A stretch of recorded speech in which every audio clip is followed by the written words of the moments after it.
Bir kishi so'radi. Men kredit olib turaman. Ribo olishimga to'g'ri kelib qoldi, dedi. Men ribo olib turaman demang. Men Alloh va Rasuli urush e'lon qilgan kishiman deng. Rozimisiz? Alloh va Rasuli bilan bo'ladigan jangga tayyormisiz? Urush boshlandi endi. Alloh va Rasuli sizga urush e'lon qilganini bilgandan keyin xotirjam yasha olaysizmi? Qarshingizda kimligini bir o'ylab ko'ring. Alloh aytadi: يا أيها الذين آمنوا اتقوا الله وذروا ما بقي من الربا إن كنتم مؤمنين فإن لم تفعلوا فأذنوا بحرب من الله ورسوله. Ey iymon keltirganlar, Allohga taqvo qilinglar.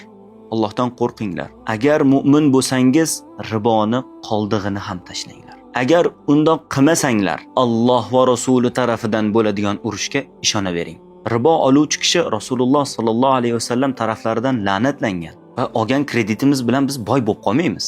Alloh riboni o'chirishligini, kamaytirishligini va'dasini bergan. Yamhaqullohu riba degan. Ribo olgan kishini hech biri ikki bo'lganini ko'rganmisiz? Kim olgan bo'lsa, aksariyat xor bo'lgan. Va bu riboni asorati faqat o'zimizga tegmaydi. Oilamizga, farzandlarimizga, zurriyotlarimizga tegadi. Va yana bir narsa, riboga chaqiruvchi, reklama qiluvchi, vayn olib buni hazilga oluvchilar, Allohdan qo'rqinglar. Nimaga chaqirayotganinglarni, qanaqa urushga chaqirayotganinglarni bir qarab qo'yinglar.